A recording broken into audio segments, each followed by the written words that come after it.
Saudara Sekjen DPR RI sudah menerima surat Forum Purnawirawan TNI yang isinya meminta agar segera dilakukan pemakzulan terhadap Wapres Gibran Rakabuming Raka.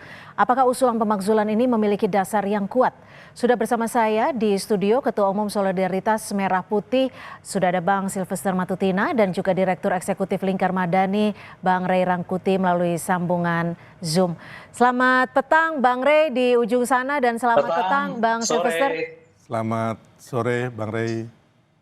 Selamat sore Bung. Ya, selamat sore. Saya ke Bang Silvester dulu ya Bang. Kalau kita lihat dari usulan-usulan pemakzulan ini, dulu kan sempat ramai diajukan ke Presiden melalui Wiranto. Sekarang diajukan lagi ke DPR yang memang kalau secara proses dan prosedurnya harusnya diusulkan di situ.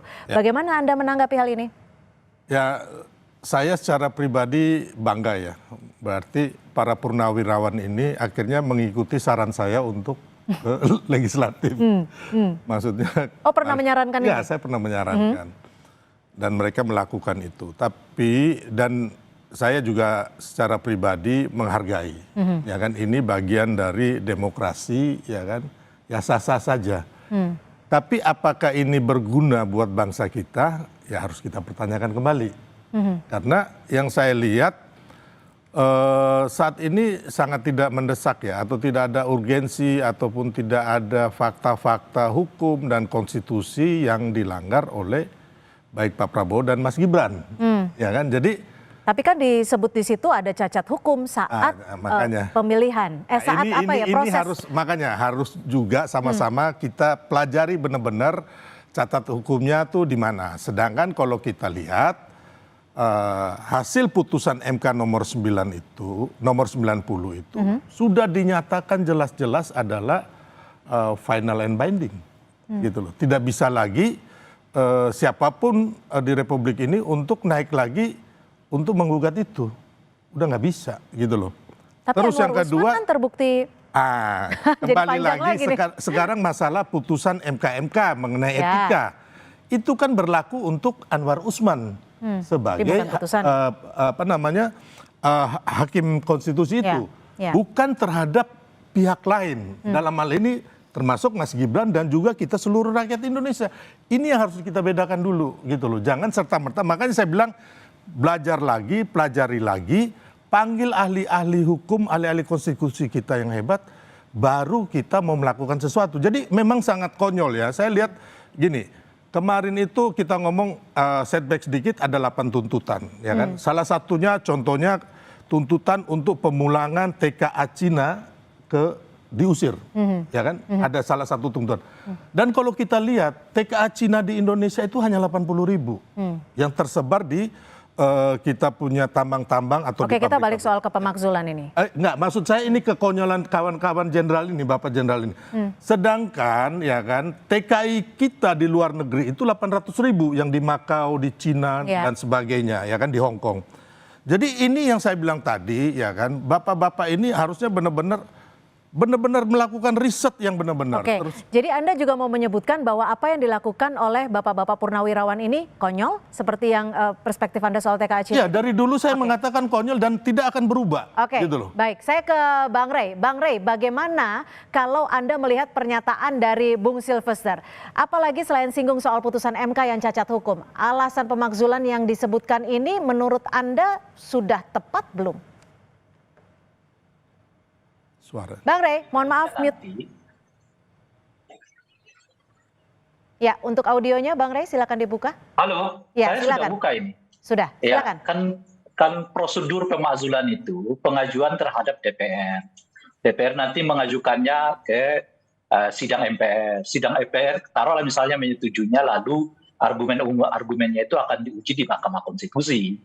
Jadi tenang aja Bung Silvester. Apakah dalil-dalil yang dikemukakan oleh para jenderal ini atau mantan jenderal ini atau purnawirawan ini diterima hukum atau tidak? Nanti yang mengujinya itu Mahkamah Konstitusi lagi, gitu loh. Betul. Jadi sepanjang apapun kita nanti berdebat nggak ada gunanya juga, karena kita nggak bisa putuskan apakah argumen yang disampaikan oleh mantan jenderal ini atau tepat atau tidak. Nah, mekanisme hukumnya nanti ada di Mahkamah Konstitusi. Nah, oleh karena itu pengajuan ini ya tinggal akan kita lihat secara politik.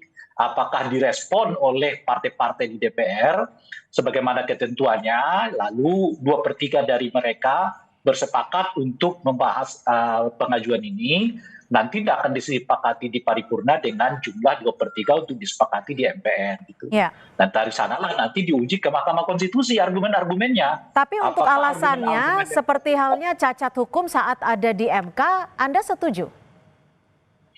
kan sejak dari awal kita sudah mengatakan bahwa ada masalah berkenaan dengan pencalonan saudara Gibran. Cacatnya ya melalui putusan Mahkamah Konstitusi yang dianggap ada intervensi dalam konteks pemutusan untu, dan itu sudah dilakukan dengan apa namanya itu ya, dengan meng-MK-MK-kan ketua MK saat itu Pak Anwar Usman. Itu satu. Dan yang kedua, terbukti memang di pengadilan itu bahwa Anwar Usman dinyatakan melanggar etik. Nah, salah satu etik yang disebutkan juga di dalam surat dorongan pemakzulan yang dilakukan oleh mantan purnawirawan ini, yaitu ada konflik kepentingan antara saudara Gibran sebagai orang yang sedang diperjuangkan untuk masuk sebagai calon wakil presiden melalui judicial review itu gitu ya, dengan Anwar Usman sebagai hakim Mahkamah Konstitusi gitu.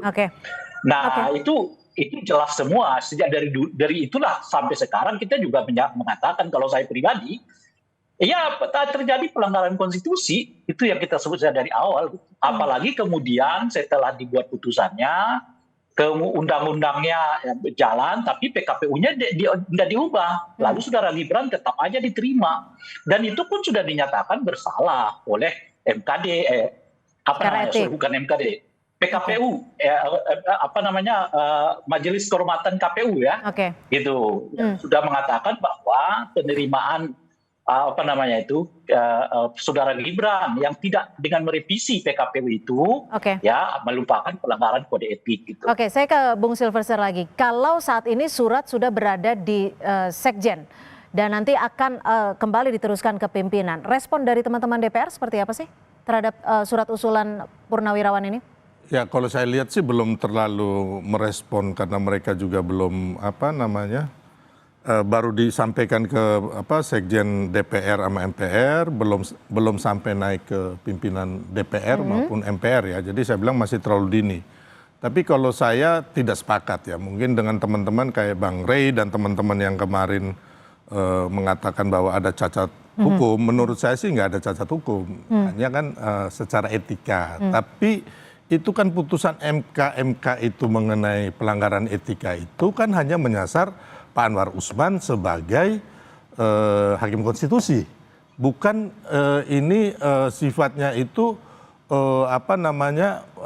berlaku kepada seluruh masyarakat, apalagi Mas Gibran. Sedangkan kita lihat Mas Gibran itu orang yang tidak terlibat langsung. Tapi kan pamannya. Tapi kan bukan dia yang menggugat. Yang menggugat itu adalah 21 pihak 8 bulan sebelum putusan MK 90. Nah, ini kita harus tahu dulu kronologi sejarahnya. Jadi nggak bisa asal menuduh bahwa, makanya saya bilang tidak ada bukti-bukti yang mengatakan bahwa Gibran ikut dalam gugatan itu atau melakukan intervensi atau mendanai atau apa, itu belum ada gitu loh, tidak ada. Jadi 8 bulan sebelum Gibran, bahkan Gibran ini belum masuk radar sebagai cawapresnya Pak Prabowo, gitu loh. 21 pihak anak-anak muda itu antara dari PSI, terus Wakil Gubernur Jawa Timur Emil Dardak, terus Wali Kota Padang, Bupati Lampung Selatan. Ini kan anak-anak muda yang mereka memang menggugat karena keinginannya mereka untuk mereka ikut berpartisipasi membangun bangsa gitu loh. Gimana Bang Rey? Secara secara kekuatan menurut Bung Silverster tidak akan kuat karena sebenarnya kan prosesnya untuk pemakzulan ini melalui DPR dulu, itu pun harus mencapai kuota quorum, kemudian akan dibuktikan lagi pemeriksaan di MK untuk verifikasi. Ya. Nah, jadi saya menanggapi dua dulu ya. Pertama soal kerugian ya. Kerugiannya bagi bangsa Indonesia adalah ya seperti yang kita alami saat ini kan. Ada orang yang menganggap bahwa proses pencalonan saudara Gibran itu melanggar konstitusi. Nah, itu jadi kerugian perdebatan kita sampai saat ini kan, nggak clear tuh. Oleh karena itu mau diuji melalui proses politik, salah satunya adalah permintaan untuk saudara DPR untuk memakzulkan saudara Gibran. Oke, tapi maaf Bang Rey, saya potong. Kalau kita kalau di DPR ini, nanti kan usulan ini masuk di DPR, namun ada syaratnya juga, minimal 2/3 anggota harus hadir, dalam artian kuota quorum. Nah, tapi kan hampir 80% ini koalisinya pendukung Gibran di DPR. Ini politik. Ini politik. Jadi yang menarik sebetulnya dari peristiwa ini, ya, karena kita belum mendengar penolakan yang kuat, ketat, ya, dari para pendukung koalisinya Gibran terkait dengan masalah ini.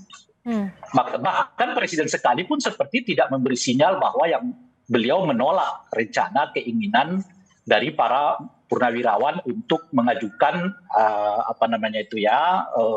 pemakzulan saudara Gibran.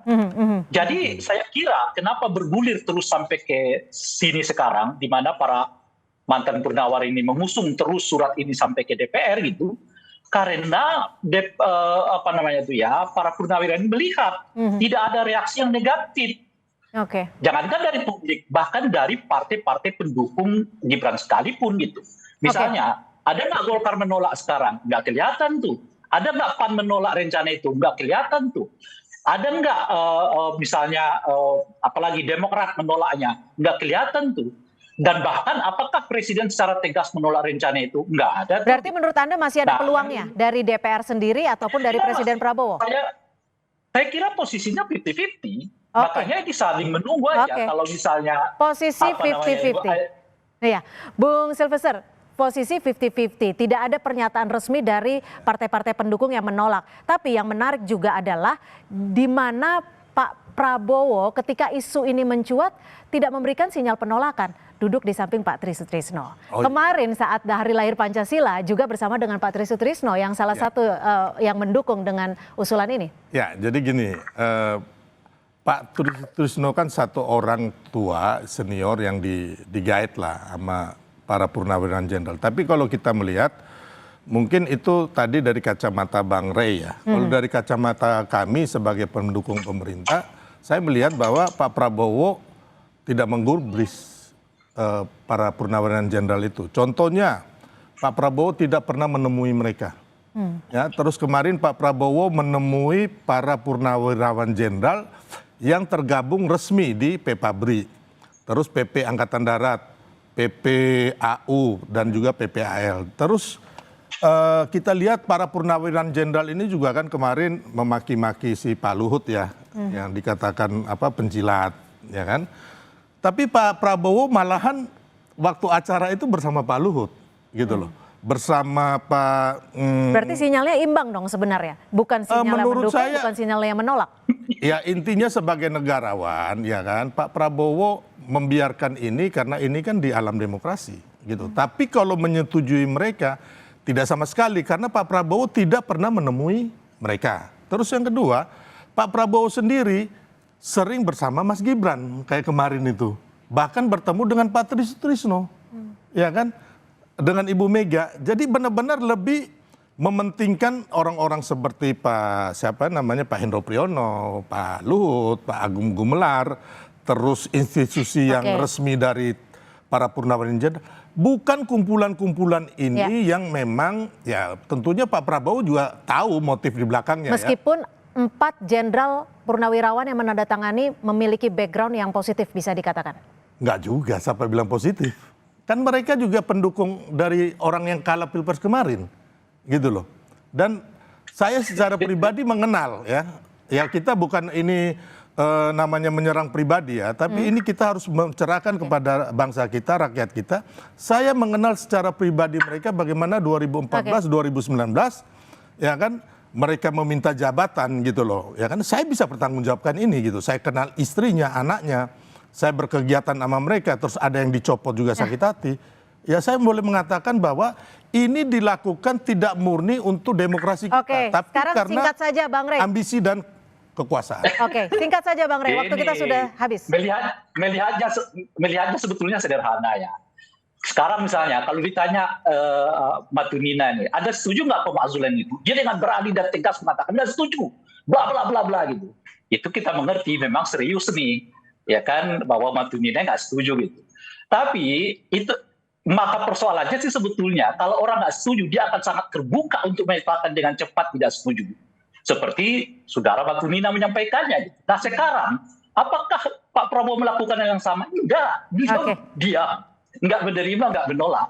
Baik. Apakah Golkar melakukan yang sama? Enggak, beliau diam, nggak menerima, nggak menolak. Enggak seperti saudara Matunina. Jadi cara melihatnya gimana? Kalau Pak Prabowo menolak, kalau Golkar menolak, kalau Demokrat menolak. Oke, baik.